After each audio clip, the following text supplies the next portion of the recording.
আমরা state government পাওয়ারের দাম না বাড়ালেও সিএসসি বাড়ায়, মানুষকে অনেকটাই ভুগতে হয়। ওটা আমাদের হাতে নেই, ওটা স্বশাসিত সংস্থা সিপিএম থাকাকালীন দিয়ে গেছে, ওদের দিল্লির একটা কি বোর্ড আছে, সেই বোর্ডের থ্রুতে। কাজেই তা সত্ত্বেও বলছি পাওয়ারে আগামী দিন অনেক সস্তা হয়ে যাবে এই দেউচা পাঁচবিটা হতে পারলে। নমস্কার, নতুন বাংলা থেকে বলছি সন্ময় বন্দ্যোপাধ্যায়। হলোটা কি? শেষ পর্যন্ত রাজ্যের মুখ্যমন্ত্রী বাজেট পেশের দিন বিকেলে প্রেস মিট করতে গিয়ে সরাসরি বলেই ফেললেন সিএসসিটা আমাদের হাতে নেই, সিএসসিটা সিপিএম দিয়ে গেছে, সিএসসির দাম বাড়ানোর জন্য প্রচুর মানুষকে ভুগতে হয়। গত 14 বছর এ রাজ্যের মুখ্যমন্ত্রী যে কথাটা স্বীকার করেননি, 2026-এর বিধানসভা নির্বাচনের আগে এ রাজ্যের মুখ্যমন্ত্রী স্বীকার করলেন যে সিএসসির দাম বাড়ানোর জন্য মানুষকে ভুগতে হয়। আমি আজকে এই বিষয়টা নিয়ে প্রতিবেদন কেন করলাম, ভিডিওটা শুনিয়ে আজকের এই প্রতিবেদন শুরু করলাম। তার কারণ এ রাজ্যের মানুষকে সবথেকে বেশি বিদ্যুতের দাম দিতে হয়। এটা বারবার আমরা বলেছি, বিভিন্ন তথ্য তুলে ধরে বলেছি, অন্য রাজ্যের সঙ্গে কম্পেয়ার করে বলেছি। বিভিন্ন রাজ্যে ইউনিটের দাম যা, তার থেকে পশ্চিমবঙ্গে সিএসসি দামটা মারাত্মক বাড়িয়ে রেখেছে।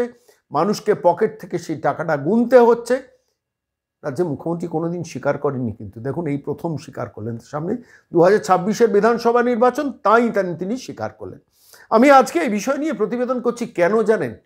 এই সিএসসি নিয়ে আমরা বহুদিন ধরে কথা বলেছি, প্রচুর প্রতিবেদনও করেছি, আপনারা শুনে হচ্ছেন। আমরা দেখেছি এসব প্রতিবেদন করার পর আমার কাছে হঠাৎ একদিন সিএসসির কোনো একটি নির্দিষ্ট দপ্তর থেকে, সম্ভবত ভিক্টোরিয়া হাউস থেকে, একটি ফোন আসে। কোনো একজন সিনিয়র লেভেলের অফিসার তিনি আমাকে ফোন করেন, করে বলেন আপনার সঙ্গে একটু কথা বলতে চাই। আপনি এ জাতীয় কথা বলেছেন, কিন্তু আপনি কি জানেন যে অন্যান্য স্টেটের রেট চার্টটা কী? আমি জানি, আমার হাতে ডকুমেন্ট আছে, আমার হাতে নথি আছে, আমার হাতে তথ্য আছে, আপনি চাইলে না আপনার সঙ্গে একটু আমরা কথা বলতে চাই। তো আমি বললাম হঠাৎ আমার সঙ্গে কথা বলতে চাইছেন কেন? আমি যে তথ্য দিয়েছি ভুল না ঠিক সেটা বলুন। না না, আপনার তথ্য ঠিক, কিন্তু আমাদের কিছু কথা আছে। বারবার বসার চেষ্টা করছেন। আমি বসিনি, আমি তো জানি ম্যানেজ করার জন্য সিএসসির সঙ্গে কেন বসবো? যা তথ্য সেটা নিয়ে কথা বলবো, প্রচুর তথ্য আছে, কিন্তু সেটা আজকে প্রসঙ্গ নয়। প্রসঙ্গ যেটা হচ্ছে সেটা হচ্ছে সিএসসির জন্য মানুষকে ভুগতে হবে কেন? এ রাজ্যে মুখ্যমন্ত্রী তার বিরুদ্ধে আন্দোলন করেননি কেন? 2001 পর্যন্ত, 2011-তে তো তিনি ক্ষমতায় এসছেন। 2011 থেকে 2024 পর্যন্ত 14 বছর ধরে তার মনে পড়েনি যে সিএসসি যে হারে বিদ্যুতের মাসুল পকেট থেকে তুলে নিয়ে যায় ক্যালকাটা ইলেকট্রিক সাপ্লাই কর্পোরেশন, সেটার বিহিত করা দরকার। সঞ্জীব গোয়েঙ্কাকে চটাননি কেন? কি স্বার্থ? কি অর্থনৈতিক স্বার্থ? কি রাজনৈতিক স্বার্থ?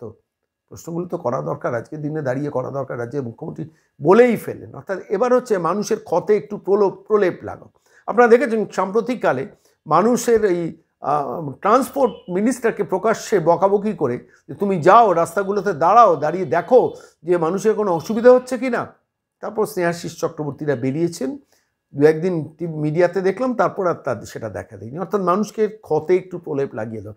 মানুষ যে সরকারি বাস পায় না, সেটা নিয়ে মানুষের যন্ত্রণা আছে, সেই ক্ষতে একটু প্রলেপ লাগিয়ে দাও। ঠিক এইভাবে সিএসসি যে মানুষের পকেট কাটে, সেই ক্ষতে একটু প্রলেপটা লাগিয়ে দাও।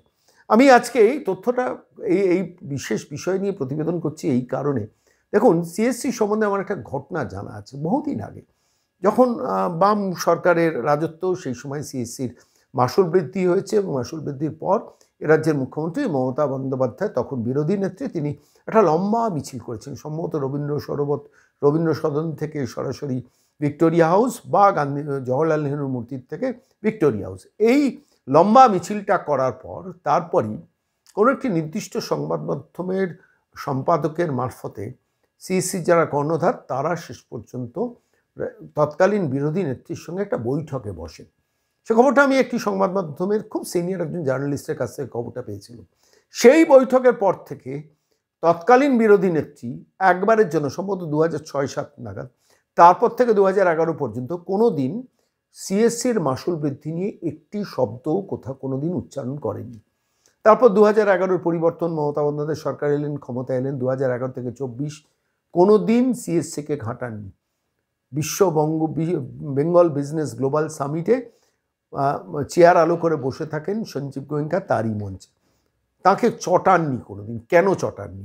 আজকে সিএসসি তো সঞ্জীব গোয়েঙ্কার, সেই সিএসসি দিনের পর দিন মানুষের ওপর মাসুল বৃদ্ধি করে দেবেন, আর তারপর এ রাজ্যের মুখ্যমন্ত্রী কেন বলবেন না? এটা তো মানুষের প্রশ্ন করা উচিত, কিন্তু বিরোধী রাজনৈতিক দল এগুলো নিয়ে যথাযথ সেভাবে কোনোদিন আন্দোলন করে না।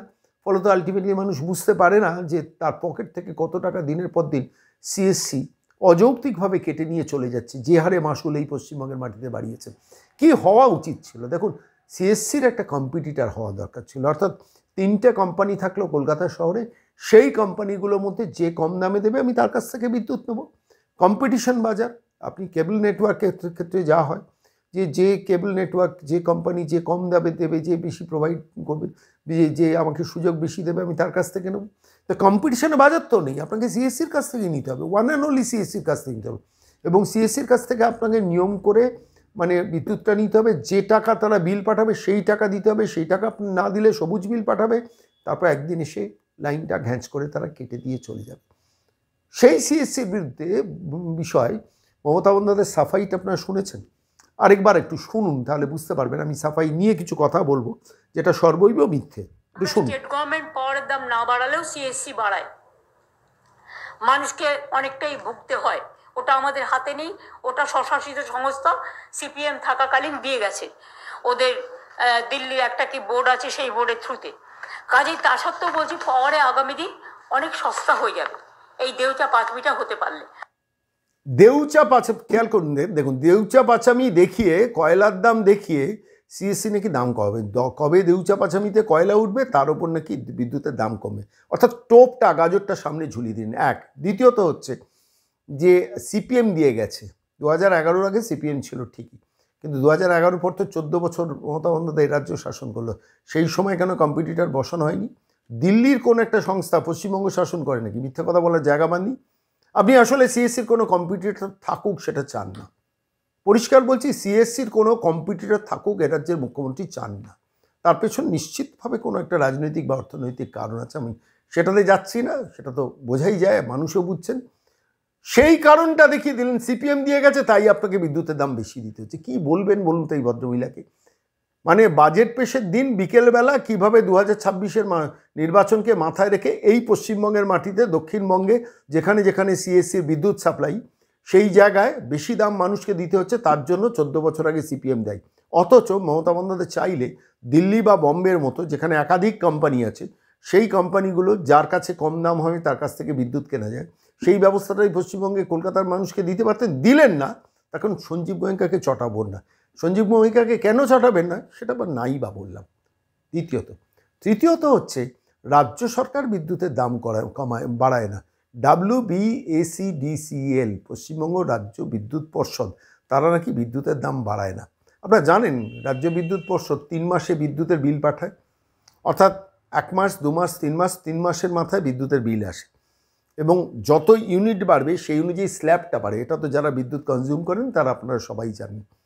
প্রতি মাসে যদি বিদ্যুতের বিল পাঠাতেন তাহলে বিদ্যুতের স্ল্যাবটা কম থাকতো।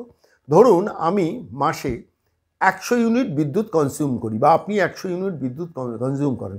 এবার এই 100 ইউনিটের ওপর একটা স্ল্যাব থাকে, 100 ইউনিট পর্যন্ত আপনাকে ধরুন 5 টাকা 50 করে দিতে হবে। আপনি যে মুহূর্তে 150 বা 110 ইউনিট হয়ে গেল, সেখানে 6 টাকা করে ইউনিট পিছু দিতে হবে। যে মুহূর্তে আপনার 201 হয়ে গেল, 200 পর্যন্ত 6 টাকা হলো, হয়তো 201 ইউনিট হয়ে গেল বা 210 ইউনিট হয়ে গেল, তখন হয়তো 7 টাকা, আমি আনুমানিক বলছি।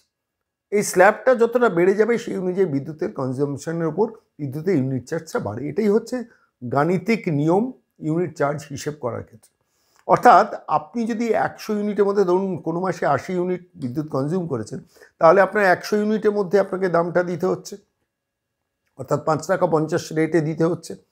আর যে মুহূর্তে আপনি 3 মাসের পরে বিলটা পাচ্ছেন, অর্থাৎ আপনার ধরুন 250 ইউনিট ততক্ষণ দিনে কনজিউম হয়ে যাচ্ছে, অর্থাৎ আপনাকে 7 টাকা রেটে বিদ্যুতের দামটা দিতে হচ্ছে। ভেবে দেখেছেন অঙ্কটা?